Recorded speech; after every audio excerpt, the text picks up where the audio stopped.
I really do look up to just y'all's level of communication, and I can really tell through my interactions with y'all individually, but especially like Garrain. I just know how supported you are by Blair, and I can really feel y'all's love. Anytime you talk about her, I'm just like, man, they've created something amazing. So I'm excited to dive into it today, really for that, for my own curiosity. But I know there's probably a lot of people who look up to y'all or know of y'all and would love to hear this aspect of your life. So thank you for having us on. Of course. So how'd you meet? That will be the whole conversation. It can't be. we were in similar industries, but we didn't really know each other. Yeah. And we both had different paths, but I'll just speak from my path. And then when it's, she'll share her path. But I was never, ever in a million years, I couldn't even see myself being married or having another kid. So that was off the table for the rest of my life. And so you were like set on that 100% at the time. Like there was not even a chance for anyone. And Wow.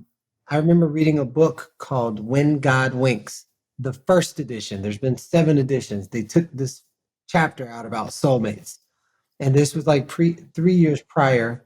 And I read this book on the way home from Brazil, and it was talking about soulmates, writing a list of what you, and people typically write a list, but this one was specific. It's like write the attribute, one column, write the attributes that you want.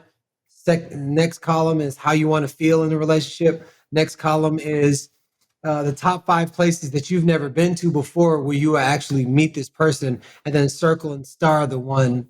And I was just like, this person doesn't exist. So I write my 62 attributes, how I want to feel, and circle and star personal development seminar, which I wasn't yet super versed in at the time. Well, during that time, I didn't have a relationship with my daughter, and she just magically comes back into my life. And I was just like, man, I'm willing to do anything to learn about myself. So every personal development course, every emotional intelligence course, the silent retreats, everyone that I took, my intention was to learn more about myself so that my daughter could trust me. I didn't know that I was actually working on all parts of my heart to be open. And I remember at the end of this one retreat, the silent retreat, a guy named Steve Stern, he goes, "You're a good looking guy. It's safe to say you can get any girl you want." And I was like, "Yep." He said, "Get a date with your daughter." And it just didn't quite make sense. So I started pursuing my daughter in a way that I never pursued any woman. And then over time, I never even let my mom in that close. So my daughter was the first female that I've ever let in that close. And it still was kind of like, whatever. But over time, once I started seeing, I was like, oh, I'd like a woman who does that. I'd like a woman who does this thing, not knowing, not even thinking about the list that I wrote years prior. I was like, oh, I'd like that. Somebody who like cooks, and no one ever like really cooked in a way, because a lot of women in LA didn't cook. They always wanted to go out to eat. And then Kylia had done something where I didn't have to say something, and she just knew it. And no woman had ever done that. It's just like, it's almost like she read my mind. I was like, I'd want somebody like that, but I didn't know I didn't want it. And that I would want something until she did. She only did it one time, but it was enough to make an impact on me. Now, fast forward, she's already deep into my heart. So once my heart was open, I'll tell you, when I developed the capacity for Kylia to trust me, and we're still working on it, but at that time it was leagues and light years from where it was, my heart was open. Well, I happened to meet Blair in that time. And Blair, every time I talked to her, when she would text me, when she would greet me, and I was like, why do I feel this way? Every time she talks to me, it was just weird. We were just friends. Hindsight, ultimately, she had all 62 attributes. She treated me how I wanted to be treated. And I met her at a personal development seminar. And so she ended up being the person that it's, I almost say Kylie did train me for, but me learning how to be trusted by another woman trained me for the woman who I didn't even know I've always wanted. And when I saw Blair, I was like, I will marry her. And I could see her being the mother of our children. So that was my story on how we first connected. Good story. Yeah. Yeah. Yeah. I love that. Yeah. I mean, do you want me to? Blair, Yeah. from your perspective, what was the My perspective, I was pretty lost. I had a really great career. I was making really good money. And I probably was the most unhappy I'd ever been. And so I really started to think about, I thought I'd be happy when I had the house, when I had the car, when I had the money, when I had all these things. And I wasn't any of them. So I had made it to the top of this mountain that I was climbing for the past 5 years in my career. And then when I got there and I looked around, I was like, this is nothing that I thought it would be. And so I started praying. I still actually have the journal. And I just said, God, show me a sign. I don't care if it's this was the line. I don't care if it's on a bus, like on an ad on the side of a bus. I don't care if it's in a movie. I don't care. Whatever it is, if it's in a book, on a bus, in a movie, in a book, I'm here, I'm listening. Like, just show me a sign of what I should be doing. At this time, I was 29 and just really, like I said, confused. So I had heard in passing about this personal development seminar that someone had mentioned, didn't know anything about it. And then I just literally Googled it and signed up for it. And I was like, I don't know if this is my sign, because I just was like, I don't know what it's going to be, where it's going to be, what book it's going to be, but I'm not going to let anything pass me up. And so I walk into the personal development seminar and I walk in and there's Garrain. And I know who Garrain was, but I didn't know he was going to be, I didn't know anything about him personally, just what I had seen in our industry and on social media. I didn't know him. To be totally transparent, I actually didn't like him. I thought I was not like, from what I had saw in our industry and when I saw on social media, I was like, this guy just doesn't make any sense to me. Like this huge Garrain Jones hoopla. I was like, I don't get it. He's I don't understand it. He doesn't make any sense to me. So when I saw him, I was like, kind of like, Garrain, you're here? Like, you did this thing and I don't even really like you. And then he was the only person that I knew was there. I didn't know anybody else there. And so Karen kind of became my friend through this process.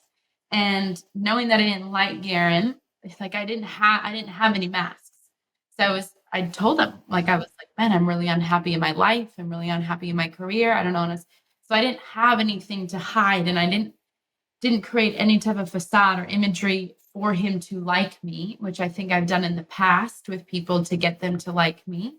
He saw it all from the beginning. And we're at a personal development seminar. So you're talking about like traumas and triggers and childhood stuff and mom and dad stuff. And like, I'm crying, and he's like, like understanding, because he had done the seminar previously. And then throughout the course, about 4 or 5 months later, I just thank Garrain, like, thank you for being my friend.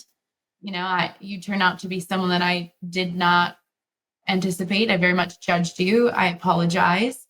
And just thank you for being my friend through this. You didn't have to be my friend. And then through that friendship and so much of the transition from the personal development seminar to 4 or 5 months later, just going, wow, like that's the type of person I would want to be around, would maybe want to date. And then I said that to him. And I was like, you're the type of person that I would want to date someday. He's like, what does that mean? Like, it's like someone who has big vision, who's unapologetic, who's so expressive and doesn't question it, knows who he is, travels the world, unafraid to talk about abundance and vision and all of these things, and is such a learner, regardless of what you've achieved in your physical life or your spiritual life.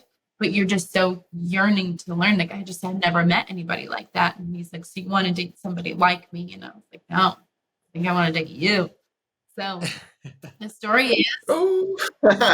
is I actually asked Garrain out on our very first date. Woman who knows what she wants.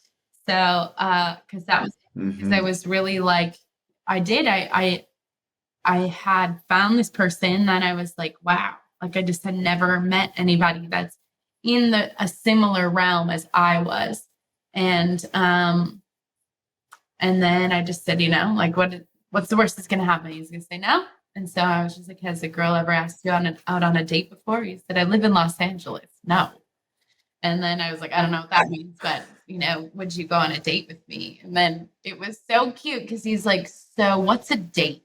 And I was like, I think I asked you out on a date. I think I asked to take you out to dinner and I think I pay for it. And then he's like, okay, so does that mean we're dating? And I was like, no, that's plural. I think it's a date. And then he's like, okay, so what does it mean if you're dating? And I was like, I think we would have to go on like we were genuinely going back and forth. Because just a little context. There was a lot of people in LA. Like I would go hiking with somebody and they'd be like, oh my God, you're dating my friend such and such. I was like, who? And it's the person who I went hiking with. So I was like, dating in which way? Is this just like buddy dating or this other something that can turn into something? I don't know. So I needed to clarify. But I also didn't know either. Like, I don't think a lot of people have these conversations or they're clear. It's like, oh, I'm seeing that person. I'm like, well, what does that even mean? But it's like, oh, we're dating. And I was like, right. And so he was asking for clarity. And I was like, yeah, good point. Like, what is dating? What is a date? And then he's like, so at what point do you become boyfriend and girlfriend? This is all in the same conversation of like, can I take you out on a date? He's like, yes, wow. But what is a date and what's dating? And then he's like, well, what does it mean? When do you become boyfriend and girlfriend? And I was like, I think you ask. He's like, well, what if I know I want you to be my girlfriend? And I was like, well, Garrain, what do you want? And so then he asked me to, in the same conversation, I asked him out on a date. Wow. And then by the end of it, he asked me to be his girlfriend. Like, so cute. Like, we were so innocent. Like, 29, what of it? What was it? You were 39 at the time. Yep. 29 and 39, getting clear on what's dating, what's boyfriend and girlfriend. Yeah. So I asked him on a date. I got a boyfriend in return. And then on our very first date is when he told me that he was going to marry me. By the way, I'd never done it in this order. Neither have I. Yeah. That's why it was so. That seems very straightforward. So then on our very first date is when he told me he was going to marry me. And I was he could see me as being the mother of his children someday. And I was like, okay, well, got a lot more than just dessert. Y'all were pretty clear. Or was there any hesitation? Was there any like, whoa, that's moving really fast? Blair, I want to know from you, because Garrain was like, yep, like he was very clear. And what was that like for you? Yeah, yes, I was unclear. So backstory, I had previously been married. So I had a lot of internal conflict of like, do I know what I want? Does this, am I moving too fast? Is this even clear? But everything in my heart was like, yes, this makes sense. And everything in my head was everything to protect me. It's like, this is too fast. Do you even know what you want? You've already been married. How can you be clear? How are you sure? And I was literally like, I don't know. But this feeling is so much bigger than I feel like a fling. It was like, because I didn't have any of those. I hope he really likes me. I hope I said the right thing. Because remember, before we went on a date, before we became boyfriend, girlfriend, like he saw all of my stuff. Like so I don't know how this is possible for some people when they get into the arena, but like he knew all of me and what he was about to get into. And he was like so confident. And then to have that level of security and safety of someone knowing me like that, I was like, yes, like that was the whole, like, I was so in my feminine, like someone coming and like, I see you, I see a hurt little girl, I see a powerful woman, I see a tender child, and I see an independent uh person who knows what they want. And so he saw all aspects of me. And then to me, I think that was the thing. I was like, but I feel so safe. So if this thing doesn't work out, at least I gave it all I had. Wow, someone already knew all the skeletons in my closet and still said yes. Powerful. And here And we are. so, and now you're here. Well, I know a few things that it wasn't always just like that of where you're at right now. It seems like y'all have been on quite the journey to create where you are right now, which is in a very beautiful space. What was that process like? What came up? Because I know that it wasn't just like this thing that you fell into, obviously, or maybe you did and then consciously like created it. But how did you get to the point where you're at right now with your level of like communication, the continued safety of it? What were some of the obstacles that y'all had to grow through together? I can answer quick. And how did you grow through those? I will say the one thing that held us together the most was Garrain's commitment, to be honest. Like Garrain had such an unwavering, like steadfast, I'm not moving commitment. He's like, I'm here for the whole shitstorm. Like, and to me, I think I challenged a lot of his commitment to see if he would leave. And so like Garrain held held it down, and I tested and tested and tested and tested, like, is this real? Is he gonna stay? What if I do this? How's it gonna go? And so for him to stay, and then it's like, okay, he's not going anywhere. He's not gonna leave me. He's gonna love me through it all. And then for me, that level of commitment to something bigger called relationship called me forth to go, okay, if I want this thing that I saw was possible with this human, this abundance, this prosperity, this level of love, we could create together, all these things that I envisioned when I saw him, like, I want to date someone like you. If I want that, he patiently waited there for me. And then I was like, okay, after all the testing, I was like, okay, now I have the option to rise to that. And thankfully I did, because in previous relationships, I think I just severed it. I didn't want to rise to it, or I burned the bridge down, or they didn't stay, or it was too much, or whatever it was. And, the amount of work that Garrain did, it was a massive testament for our relationship that I think really in the beginning got us to where we are. Yeah, I will. It's that, but also we were both committed to growth. So committed. There's a lot of people that where it's one person and the other person is like, well, I'm good. I don't need to. Yeah. That's where most of the problem lies. And I would say our commitment to continuously grow. Yeah. And figure out ways to communicate at the newer levels that one or both of us continue to rise to, because the conversation changes every level. It's like the conversation in elementary, the way people are talking is different than middle school, is different than high school, is different in college. So as we continue to evolve up this relationship marketing plan, the conversation, the communication, the approach is actually different. And so every time we come up against something, it's because we're trying to use old parts in a new realm. Yeah. Yeah.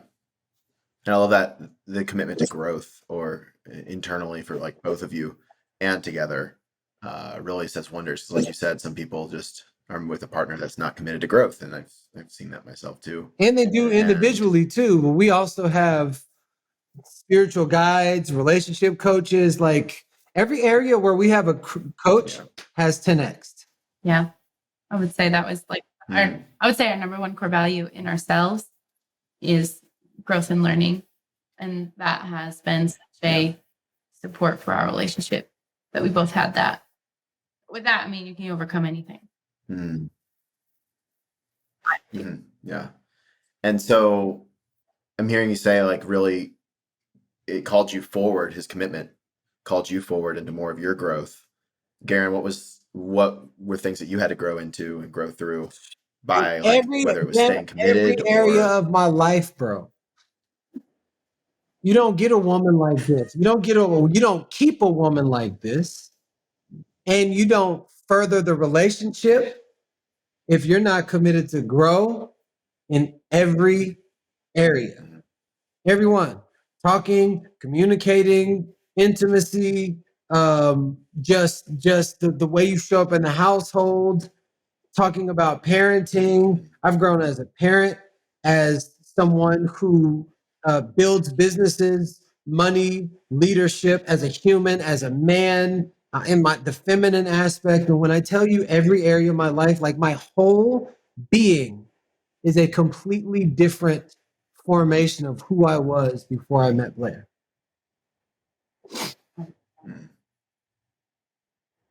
yeah, it's powerful. So what are some of the things that y'all do together that has strengthened your relationship, maybe in some of the tough times, or maybe rituals that you do to keep things alive now?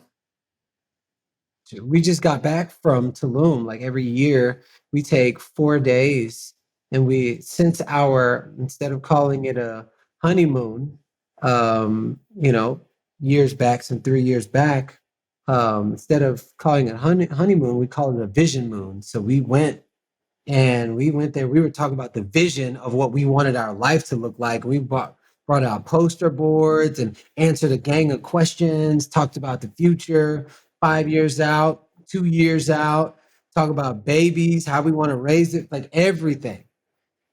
We do now, that's a tradition. Every year it's either a staycation, or this year we went to Tulum for like 4 days.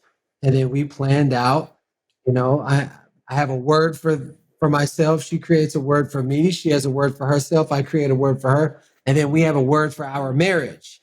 So that's the foundation, that's the standards that our relationship lives by throughout the year until we come back next year. We will have grown into whatever it was that we set our standards for, the intention.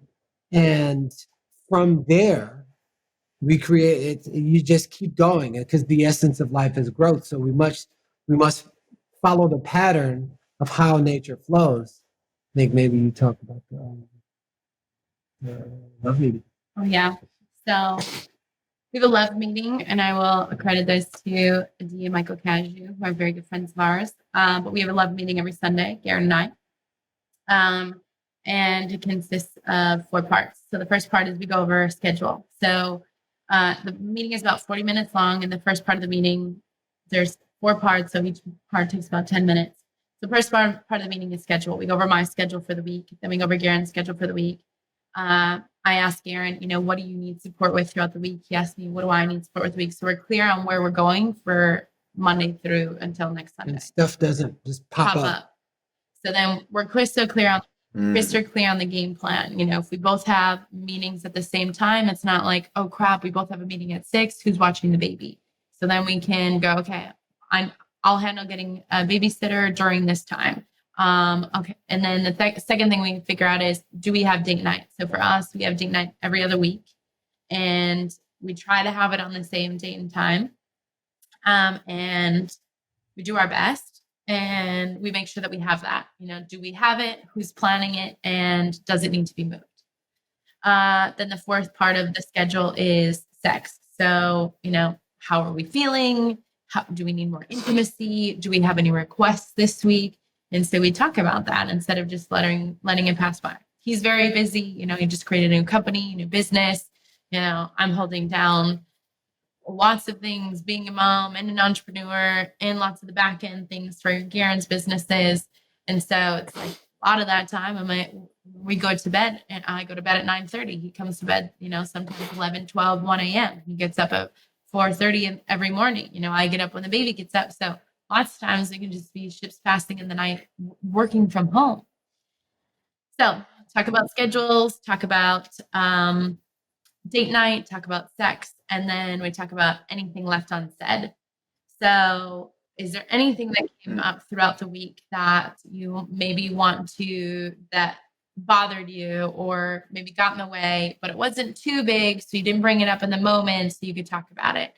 So for example, we created our names on these little boards. So we write we could create our words on these little boards. And so I did my two, and then I did part of the word for relationship. And I had to ask Aaron last week to complete them so we could put them up in our room so we can see them every day.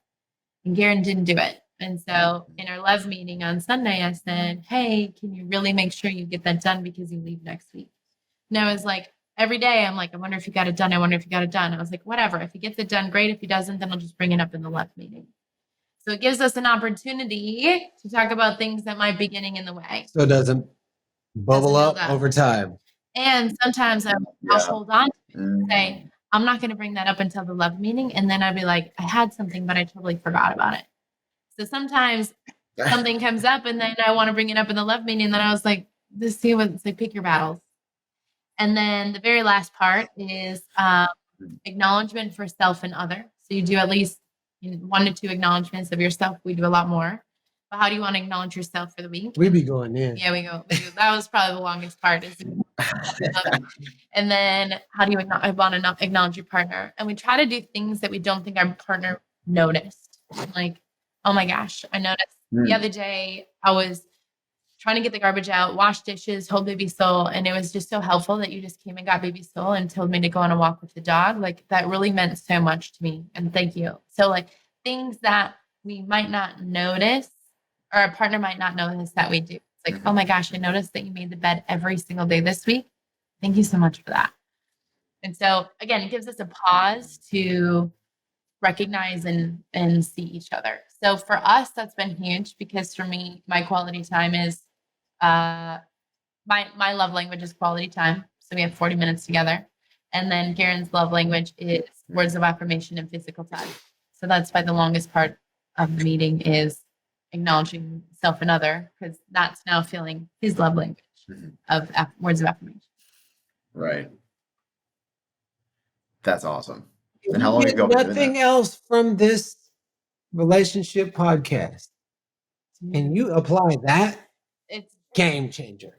some of our friends we have shared that with, and time and time again, people say we just did our first love meeting that was monumental, or we've done a love meeting last month that has completely changed the trajectory of where our marriage was headed because it was not doing well. And so I will say hands down, if you take one step and you're in partnership of any kind, that's where I would go. And if you're not in partnership, I would say sit down and do that with yourself. I think it's a great opportunity to take time to go through all of those things alone. So. Yeah. That's a very powerful practice. I can see that would be really impactful. When you use it. Thank you for sharing that. Yeah, we've been doing it for consistently 2 years. 2 years we do it every Sunday. Well, unless it needs to be changed, but we know the previous week. Right. I know y'all are very successful, powerful people in your own rights, separately, like individually.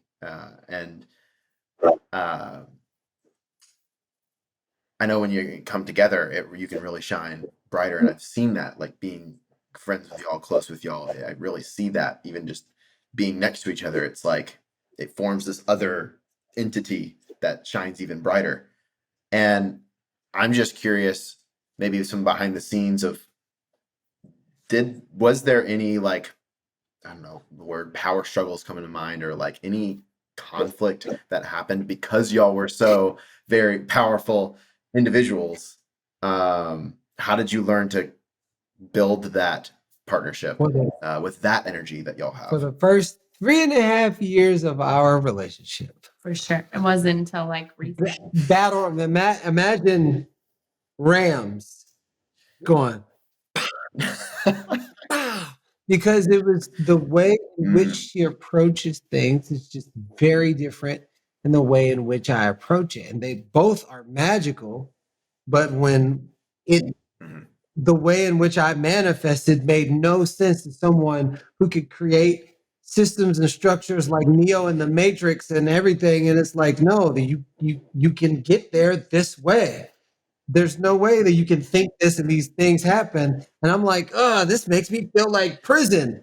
But underneath was two different languages trying to make sense. Mine was in the more in the emotional realm, and her was more in the physical realm. That's like Japanese and Spanish being like, yo, I don't understand you. I don't understand Or you. you're wrong for speaking that language. The wrong, yes, the wrong. So I was making her wrong. She was making me wrong. We were making each other wrong. But yet it was like, oh, we fine. We just probably were meant to work together. It's like I'll do my thing, and then I'll just do my thing. And every time we didn't try, Yeah.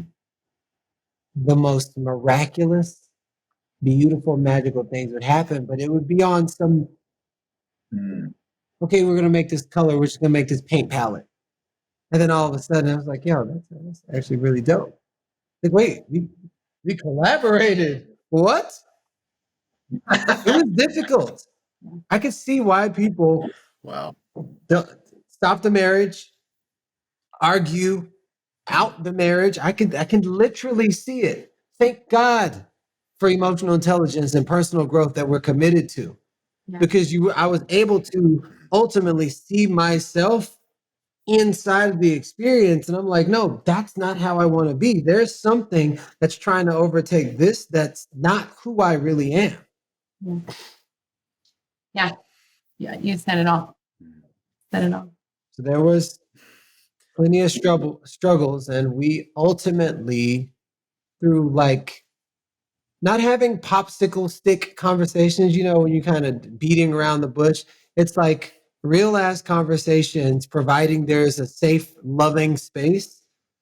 Her sharing how she really feels, and me sharing how I really feel, and then us getting it out on the table and be like, oh, damn, I didn't know I was doing that, and triggering you in this way. So we were just ping ponging each other for years.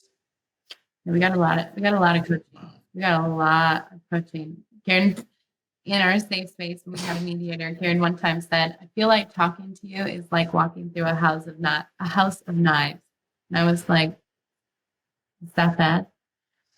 So yeah, I was like, great. Okay, this is my partner and lover and someone who I want to create a family with. And that's how he feels. Like, okay. And so, and again, it was all Garrain, what after I realized this, all Garrain was information for me of opportunities where I got to grow. Garrain was never the thing. He's never the bad guy. Because remember, he's so committed to relationship and partnership. So someone who loves me till the end of the earth, would do anything for me, committed to me, wants me to be the mother of his children. And he goes, and I feel like when I talk to you, I feel like I'm walking through a house of knives. It's like my heart broke. Or I could blow up and say, you're wrong. How could you look at me that way? You changed. So it was really the most challenging time to receive feedback from somebody. And that was the option. I can choose to stay the same or I can choose to grow. And so again, I'm so grateful that one of my core values is growth, because I don't know receiving that type of feedback. And there were some others that were pretty intense, but that one stuck out. That I chose the later, that it was just like, okay, this is my opportunity. Mm-hmm. Garrain, your commitment in all of it, I want to talk to that for a second. Did that ever waver given how much y'all struggled in the beginning? I was like a post that was 100,000 feet in the ground. There was never 1 ounce of maybe this is not meant for me.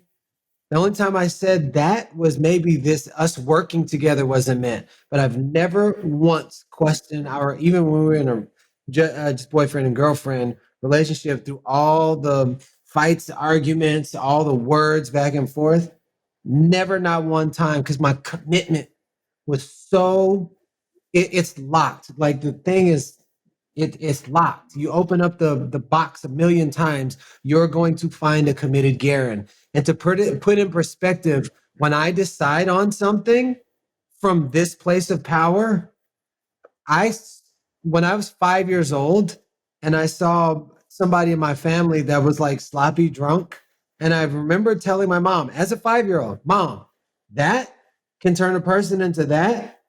I am never drinking. And to this day, I've never had a sip of alcohol. But that's the level of my commitment. I said that when I was 5. The same way I felt about that is the same way I feel about this is my person. But okay, so can I ask the question? Yeah. You have been in previous relationships. So Yeah. how did you know? How did you not have that level of commitment there, but you had the level of commitment here? Well, in previous relationships, I could never see. There was never anybody I was ever with I could ever see in my future. Blair was the first person in my life, the first woman in my life where I look at her and it's like a portal open up and I could literally see into the future. And I could this is on our first date. Wow. This is where the courage to say it. I wasn't shooting shots in the dark.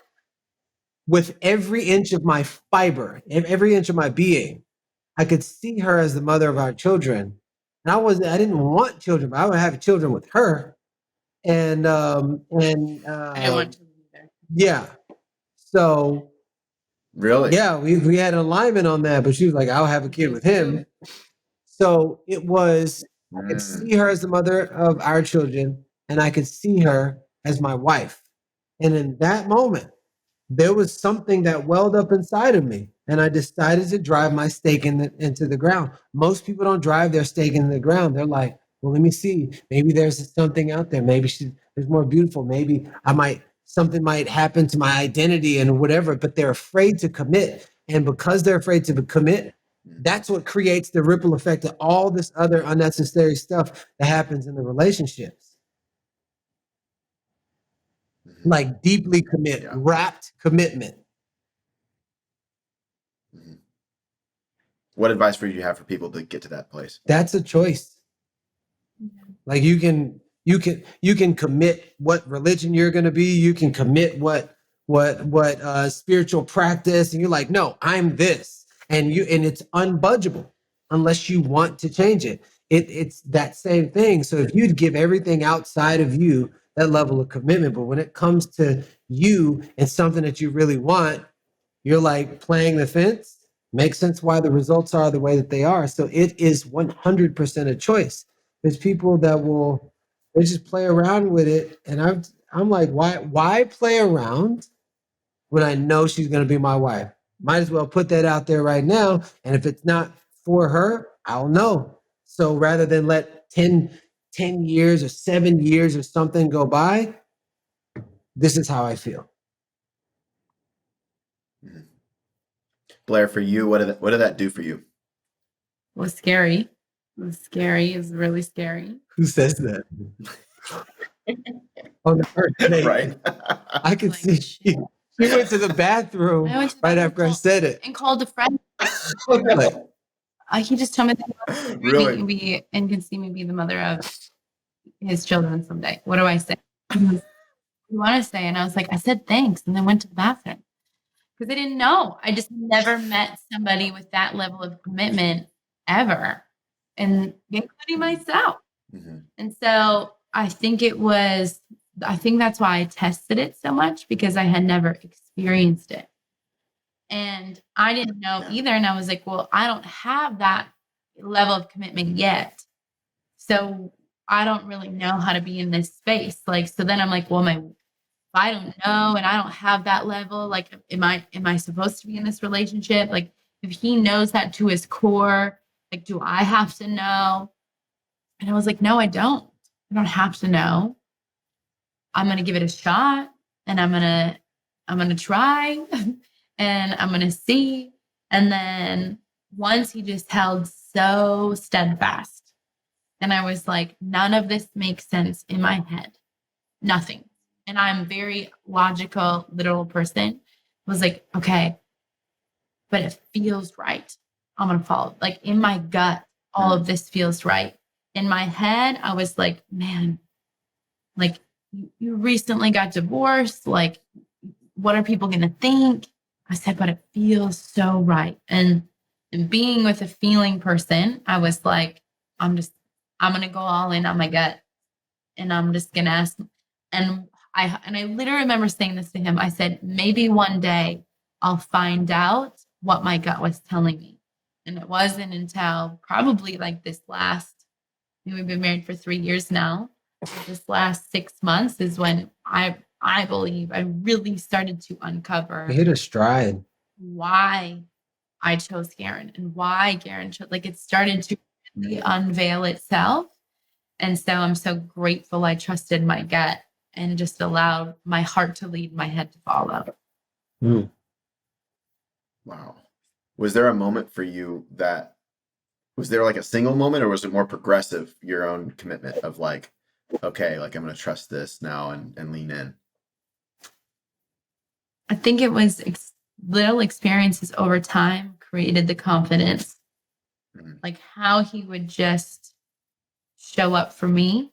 Like when I was so angry or upset, or I made a mistake, or I really messed up, and he would just constantly have so much compassion. And then that was like, okay, he's not going to leave. Oh, he doesn't love me less. And the one thing I will acknowledge Garrain for is he never held things against me. Like it was always a new moment. So like he wouldn't take past things that I said or did and bring them into the right now moment. Like he kept loving this Blair and kept loving this Blair and kept loving this Blair. He's like, because I don't know, like you're not the Blair you were 5 days ago, a week ago, our previous fight. And so then I was like, and that every time he kept meeting me there goes back to our commitment of growth. Like not only was it his core value, my core value, but he would honor and recognize my growth all the time. And so I just felt like he supported me in leading into where we are, I believe now. And I also had to make that choice for myself. Like, do I want to go there? Do I want to be led there? Am I rising to the occasion? Am I leaning in? Because I could have resisted all of it. I think one person, I mean, you can go at the same time, but in my experience, people that I found, like one kind of goes first and the other one either goes with right alongside, or one kind of follows the lead. And now I would say we hit a stride 3 years later that we're both like, we're pretty neck and neck leading the pack. It's awesome too. It's so beautiful. So I always joke, I was like, we literally fought to get here. We would fight with each other because we knew right now was possible. And so we were always fighting, moving out versus like, then we learned how to like fight and move forward, fight and move forward. So, Yeah. and so I like, we have so much gratitude for the space we're in right now, because we knew what it was like when we were speaking two different languages. Like, why doesn't he just get me? Why doesn't he just understand? Why does she talk to me like that? Why does she say that? Because we knew we just were not in alignment with each other. We just kept missing versus like, and then it was like, yes, this is what we knew was possible with each other. And one thing I want to clarify is, nowadays people take everything so literally.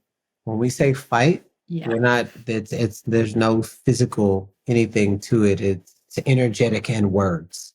Yes. So just wanted to clarify. Yeah. We do have a few rules around fighting. There's no name calling. Could you share? Huh? Could you share what those rules Oh, are? yeah. So rule 1 is there's no name calling.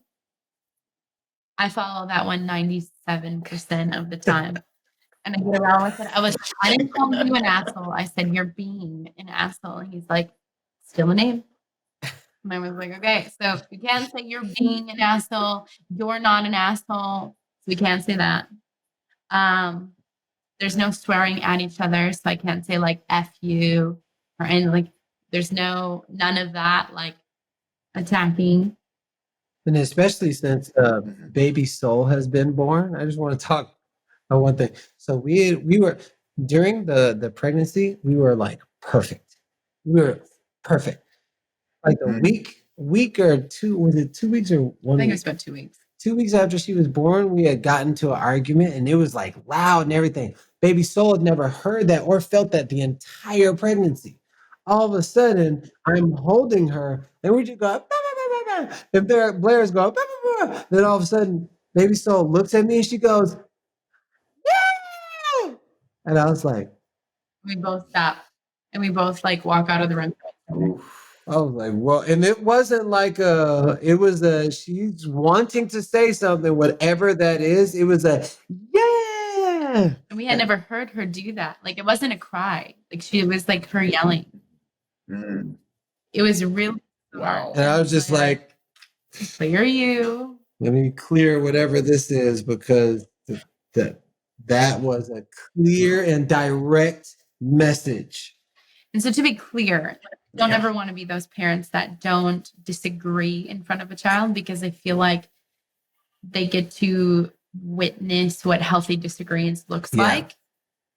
Like my parents never fought. And it's like, well, okay, we can disagree and we can dispute and we can be out of alignment, but we can do it respectfully. We can do it calmly. Yeah. We can be angry and then show how to healthily release that anger because I choose, that's my like vessel is I get angry. And so it's like, well, how do I have a healthy outlet for that doesn't have anger come up and latch on to Garrain and have Garrain be the outlet? I think that maybe could be the misconception in the past when I would fight with people. It's like, oh, I'm angry and so I'm going to take it out on you or at you versus like, I'm really upset. I have nothing nice to you to say right now. I'm going to go work out. I'm going to go for a walk and we can talk about this later. And so then, and he honors it every time. And so when I come back, I'm still upset, but I'm not charged with anger, aggression, adrenaline. And to say, may I share with you what I felt and what had triggered me so much, so I can have dialogue. So my emotion isn't leading the conversation. I am able to communicate what my feelings were. Yeah. Another thing that we got this from our good friends Annie and Eben. Like when there's the argument, we do our best to try to make up in front of Baby Soul. Yeah. So the baby knows what healthy resolve looks like. Most kids have never seen healthy resolve. They just need fighting. So they grow up domesticated, doing exactly what they saw when they were little kids. But if you're seeing healthy resolve, even if you don't quite comprehend what it is, between 0 and 7, you're operating from theta brainwaves. So you're literally absorbing all of it. So she's absorbing the way we talk to each other, how I treat her, how I treat her mom, my inflections in my voice, the singing, the dancing, how organized and structured she is, but then also how feminine and flowy she is as well. So she's literally taking it all in. So back to the question you asked. So what are some of the rules? So there's no name calling. You can't swear at each other. That if we are in a disagreement or like in a dispute on our way to something, we reserve the right to parking lot it. And this came because we were literally arguing in a parking lot once. And we were late to a party and we both really wanted to go to this party, right? And so we parking lot this and go into the party, have a good time. And when we come back to the parking lot, game on. So we reserve the right. And so now we use that language anytime. We could be in the house and it's like, can we parking lot this? There's somebody coming over. Like, can we be here in the moment together and then come back to it? So what that does is what it does for me is I know that I'm not rushing it under the rug, but that argument or disagreement isn't trumping how much I love my husband. So then we can go into the party, have a really good time. We're singing, we're dancing, we're kissing, we're so in love. And we get back into the parking lot and I was like, I love you and I'm ready to resolve this thing because I don't want this baggage with me. Okay, so no name calling, no swearing at each other. We reserve the right to parking lot each other. And if someone calls a timeout, like if I'm dysregulated or Garrain's dysregulated, the rule is you have to share when you're coming back. So Garen's like, I can't talk about Mm. this with you. I'm so upset. Tomorrow at 6 p.m., I will come back and talk about this with you. So we can parking lot it for a moment so we can go do something, or we can parking lot it for a period of time to say, hey, I need to go regulate. I need to go call a coach. I need to go work out. I need to leave. And then we are able to come back, and then we set a day and time of when we're going to come back to it, because my trigger is I'm afraid that if we leave things left unsaid, that they get brushed under the rug. And that's like the one thing I can't do. It's like I can't brush things under the rug. And Blair would never have an issue with that because she would speak about the things in the moment. Yeah, I would do it the whole time. I was like, let's get through it. Just handle it. I'd be the one, and I was like, because I know, and I can hold the deepest part of my rage and anger in. It's just training over time. And I know that if something comes out of my mouth, I know it's not going to be what I mean. So I didn't yet have the skill set to say, hey, I'm going to come back. So I'd go try to regulate myself. And then it would turn even worse because she thought I was leaving her. I wasn't trying to do that. And then once we came back to neutral, and she was like, but if you can just tell me when you're going to come back, at least I'm not like feeling left in all of this stuff.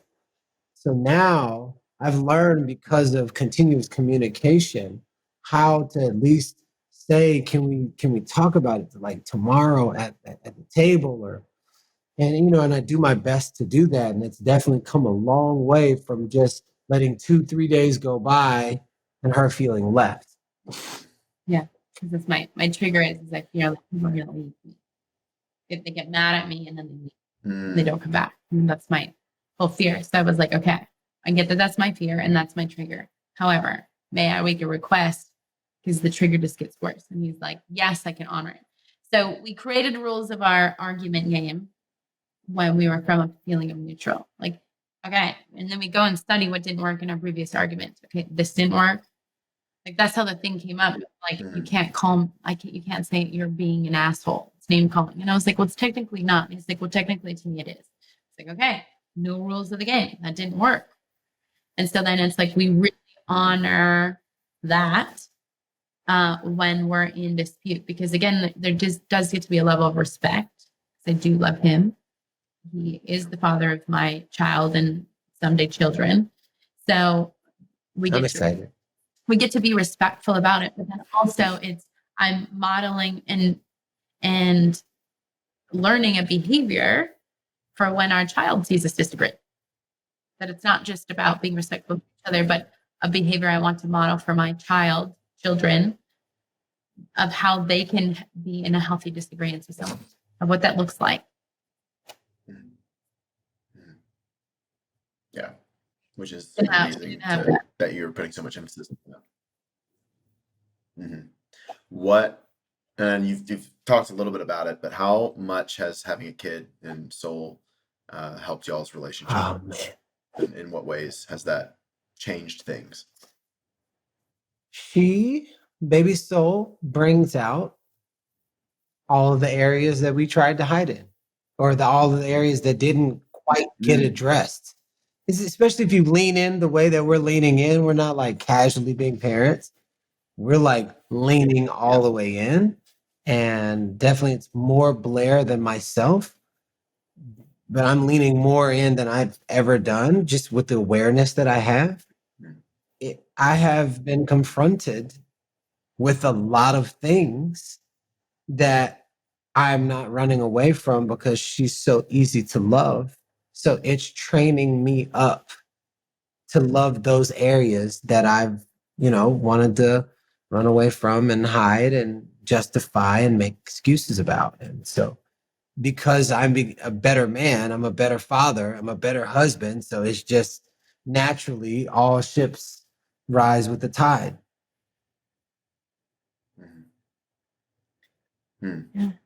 Could you give me an example of like what one of those aspects is? Because I get you conceptually. Yeah. So I grew up in a household where, if you look at my hair, I have dreadlocks. But I grew up in a household where my mom, she used to perm her hair. I've never seen my mom's hair not permed. And she just grew up in a completely different generation. So I grew up uh, being taught, and I don't know if she knew that she was doing this. But I doubt she's doing this on purpose. But it was almost like nappy hair is a bad thing. Like my own natural state of hair is a bad thing. So my hair got permed and permed and permed and permed. Your hair is so nappy, you need to perm it. So I thought I cleared that out when baby Soul's hair just started growing at a certain point, and I was saying this in the quiet of my mind, I hope she doesn't have hair like I did. I hope. And then I had to catch myself. I'm like, wait a second. Wow. What that means is parents' insecurities becomes, it's like by a default becomes the child's insecurities because the parent can simply just look at the child and transmute that energy. And I literally had to catch myself. And I was like, Wow. whoa. She gets to have any kind of hair she wants. It could, however, if it's coarse, if it's flowy, if it's straight, that's her hair. I didn't get a chance. So I had to do years of emotional intelligence to be able to accept my hair that grows out of my head. Mhm. And so that was one of the ways, and I grew in that area. I literally had to look at it and be like, no, hold on. I had to confront that came up, but just by her beingness, it had me take it back away from her and confront myself about something that I could have been transmuting to her. Wow. The insecurities will be Definitely transmuted to your child. yeah. Yeah. That's like you were saying, like a refinement of the things that you were hiding, or it's like taking a magnifying glass and like actually seeing even deeper. That's amazing. Yeah. I have a friend. What ways? Go ahead. No, I have a friend who had confided in me because she got her lips done, got her breasts done, got her butt done, and it was just like a DM type conversation. She was like, "I think I made a mistake." I was like, "Why do you say that?" I said, "Because uh, I'm pregnant and I'm having a daughter, and I'm afraid she's not going to look like me." And she completely changed what she looked like. Well, then her daughter came out, Mm. and then her daughter was asking, "Mommy, how come I don't look like you?" So now you have a little kid who's now saying, "Mommy, can I change myself to look like you?" So those type of it'll go right to the kid, and I don't think most people even realize that. And I've seen it with my own eyes. Everybody has their own reasons, so I'm not like downplaying anyone, but it's deeper than especially when you're having kids. So this is something that with my own hair, I was like, oh, wow. Wow. Blair, what for you has shifted maybe in the relationship or even for your own growth, especially like becoming a mother and all of that. But how has it She's the impact? How best has mom on the soul planet, impacted? I can tell you that. We're all on our own way. I think it's just one, the level of presence. Like it's just like being right here, right now. Like it's all that baby wants. It's just me right in that moment. So just coming back to just when life moves so fast, you have the world at your fingertips.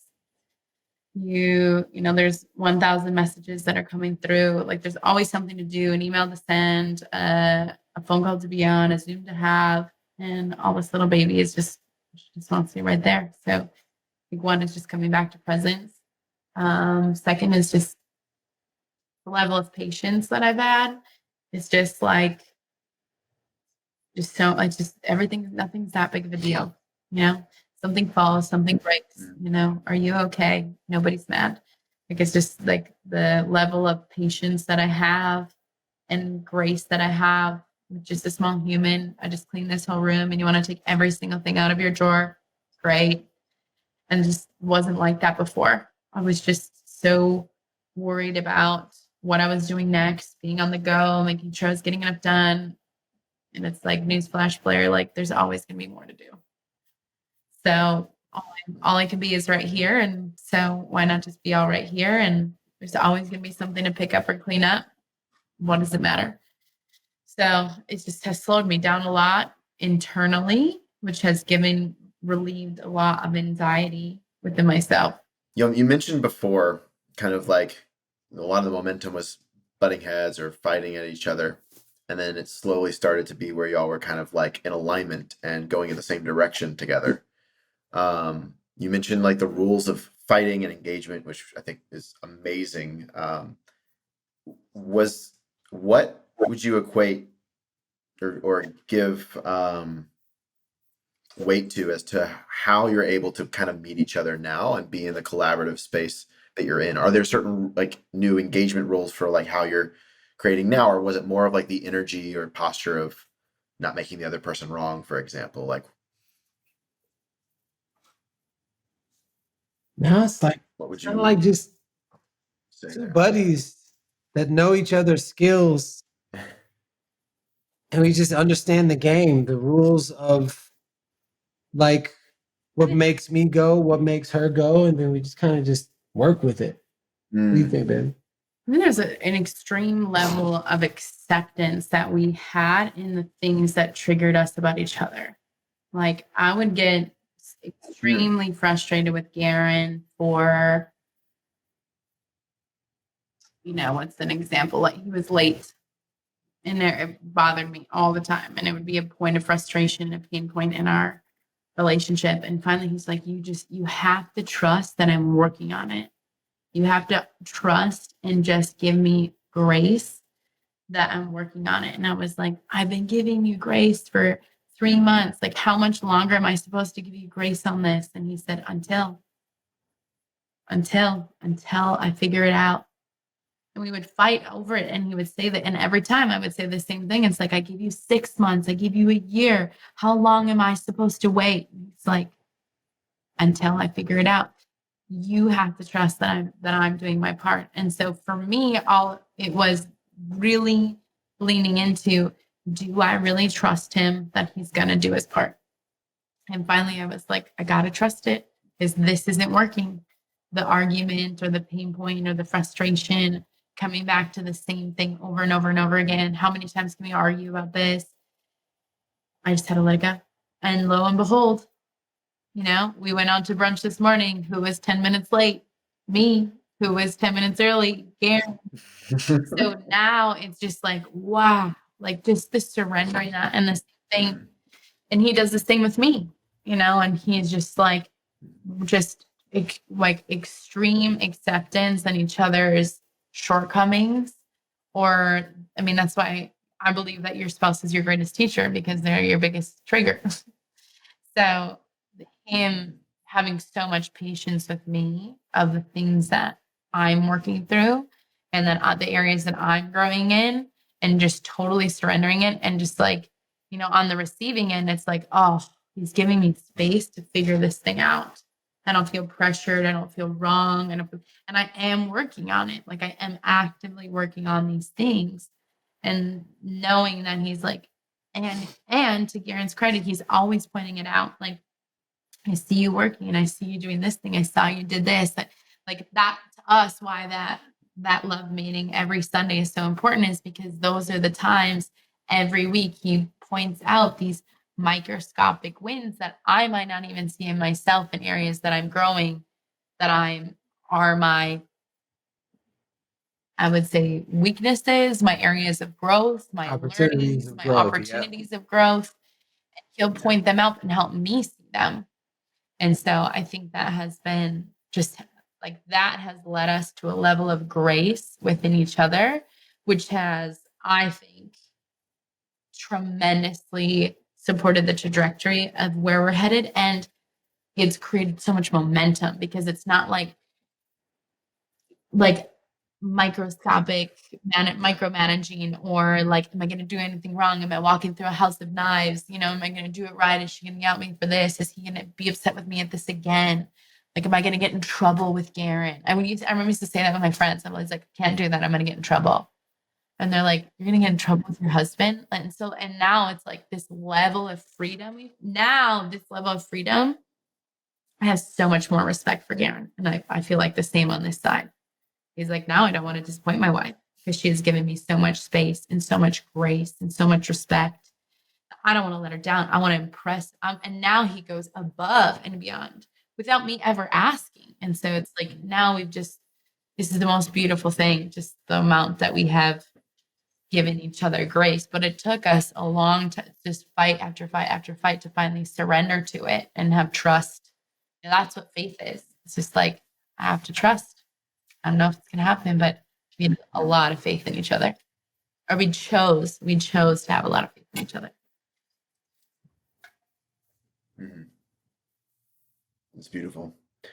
Are you open to sharing what you alluded to earlier, of like, you can see now what that feeling in your gut was and why y'all were magnetized to each other? Are you open to sharing that? Yeah, I want to hear from Garrain's perspective. Why do you think that I chose you? What is it that? Because I'm gonna take it beyond human. Yeah. If I take it, Please, in the highest intention, in the highest expression, that's beyond human, in the highest light. mm-hmm.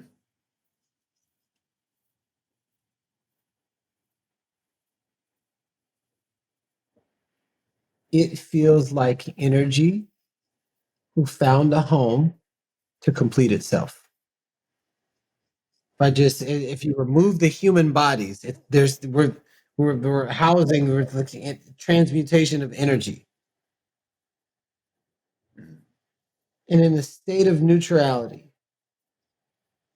egoless, when we come together and we grow together, the most magical, I mean, it's beyond like, did that really just, yeah, it makes sense. It makes sense.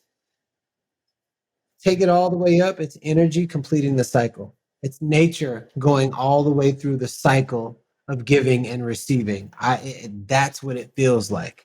It's like the earth and the stars and the moon, everything coming together.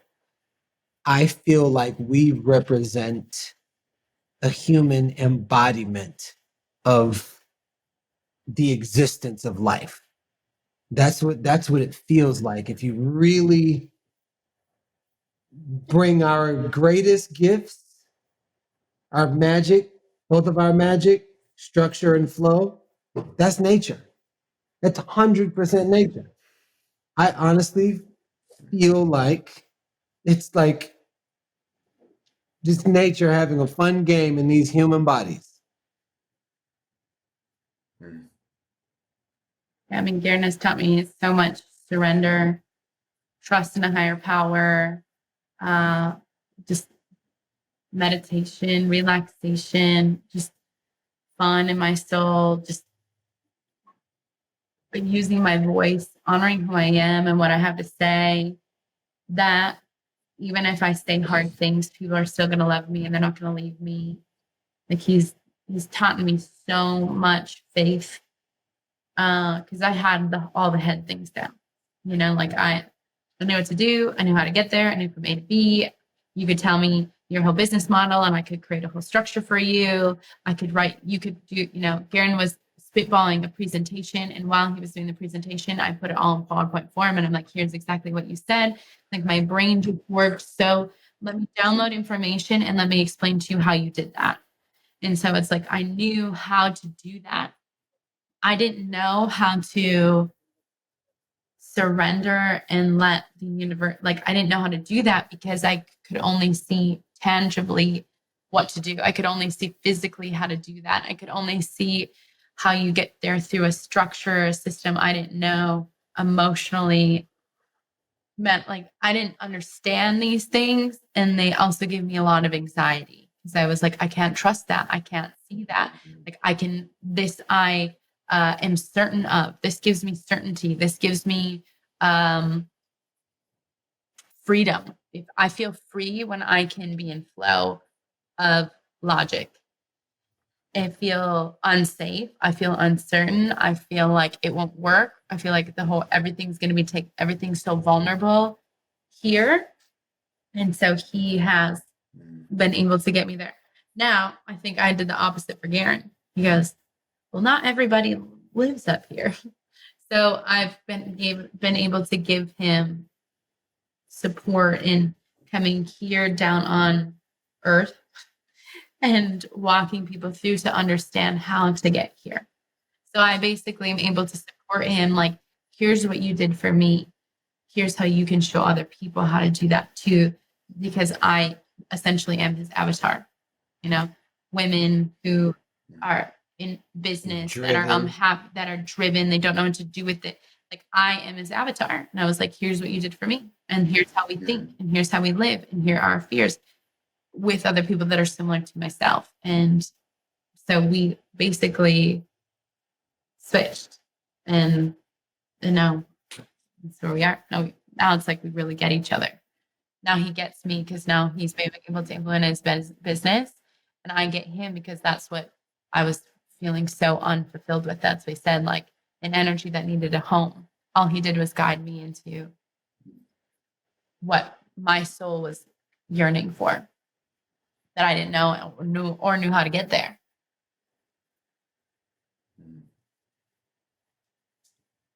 You got a beautiful connection. Thank you, brother. I just gotta say, I got tingles in my heart, like more than half of this conversation, just witnessing y'all and hearing what you've been through and where you're going. I know some little things on that. It's just very exciting. What are you excited about moving forward together? More babies. He's excited about more babies. Providing we have the support. Just creating an extraordinary life together. Just continuing to grow and learn new things and learn like what's really underneath there. Like the more and more the flower keeps opening in our marriage, inside of Blair, inside of baby soul, inside of myself. And then watching how the universe like revolves around who we be. They have this saying that's like the world doesn't revolve around you. Well, technically, if you are planted and you're grounded and rooted in who you really are, it's almost like the universe becomes plastic and it shifts according to who you are. And so I'm excited witnessing what is occurring, and these things they just keep happening. And it's like the people who we're attracting that want to hang out with us, that want me to teach them, that want Blair to teach to teach them, and it's just like, this makes sense. We're vibrating at this frequency, and this is only the beginning to so much more. So that excites me because the potentiality of that is beyond anything that I can even fathom, but I know it's there. Yeah, I think it's when two or more people come together, anything is possible. So it's just like I'm just excited for what to play in the world with someone that I love, and to do fun things in the world with someone that I love, and who I get to become along that journey to continue to unlock whatever is available for two more people that come together on a common goal. Because it requires the level of saying yes to whatever you come up against. And so it's just like in a video game, you need more skill sets to go on the higher levels of the game. And so it's like, if we're going to play this game of life, I believe that Garrain is the person that unlocks those things for me to advance in this world. So I'm just grateful that it's him. And I believe that all people in partnership, that's who that person could be for you, if that's where you want to go. And if you will allow it. Yeah. So good. I just want to say thank you again for being on the show. The heart Like I guy. said, I love y'all so much. I just got so much love for y'all, and I just want to say thank you. Really is an honor that you took time out of your busy schedule to be here. And I know a lot of people are going to get a lot out of this as well. I'll leave all of your links to contact y'all, follow y'all, all the things down below. Any last words for anybody that's tuning in that's either in a relationship or desiring to get into one, that's looking for a healthier dynamic? It ain't easy, but it's worth it. And if you really lean in to the subtleties and the dynamics of relationship, that incubation can grow you 10x more than anything else out there because it's so close to home. So you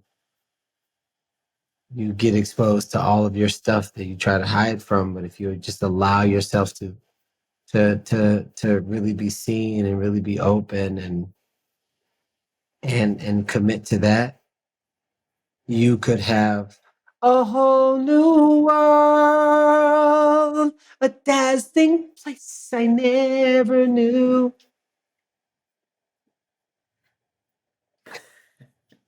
Welcome to Garrain's Brain. Yeah, all that. All of that. Say yes and lean in and see what's possible. Beautiful.